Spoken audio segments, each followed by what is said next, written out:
जय श्री गणेश। आइए सुनते हैं मकर संक्रांति की पौराणिक व्रत कथा।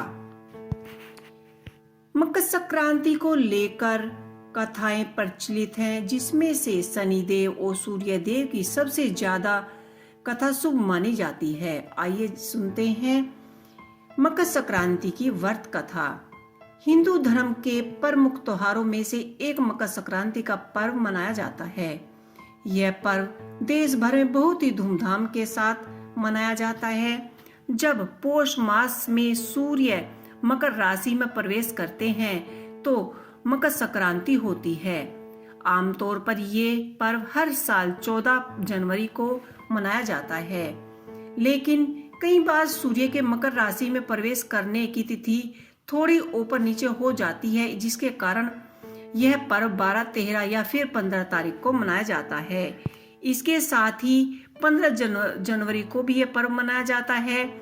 इसके साथ ही इस दिन सूर्य भगवान उत्तर नारायण शुरू हो जाते हैं। आज पूरे देश भर में धूमधाम से मकर संक्रांति का पर्व मनाया जाएगा। आइए सुनते हैं मकर संक्रांति की व्रत कथा। मकर संक्रांति संबंधित पहले व्रत कथा भगवान शनि और सूर्य देव के संबंध में है।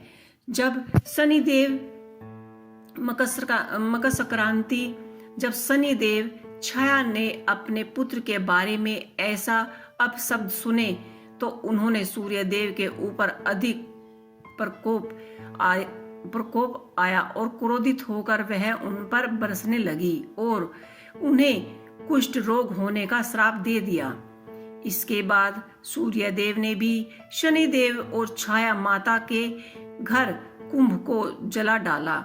इसके बाद सूर्य देव को कुष्ठ की समस्या उसके पुत्र यम से ही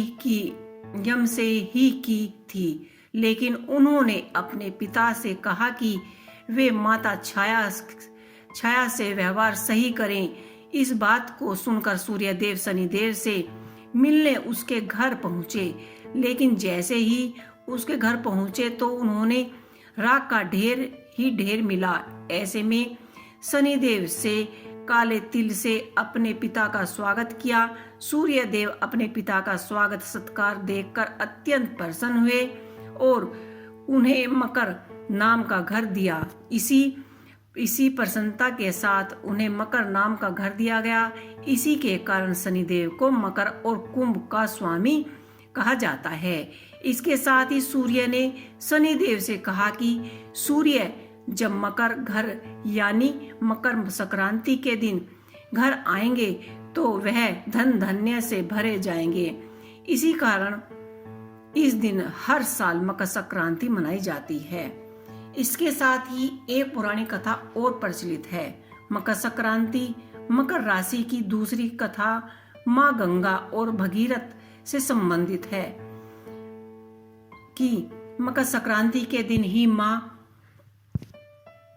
गंगा पृथ्वी पर विचारी थी और गंगा स्वर्ग से अवतरित होकर राजा भगीरथ के पीछे पीछे कपिल मुनि के आश्रम से होते हुए गंगा सागर में जा पहुंची थी। तो धरती पर अवतारित होने के बाद राजा भगीरथ ने गंगा के पावन जल से अपने पूर्वजों को तृप्त किया। तो ये थी मकर संक्रांति के दिन सुनी जाने वाली पौराणिक व्रत कथाएं। ये कथाएं आपको कैसी लगी मुझे कमेंट बॉक्स में कमेंट कर अवश्य ही बताइएगा। जय श्री हरि।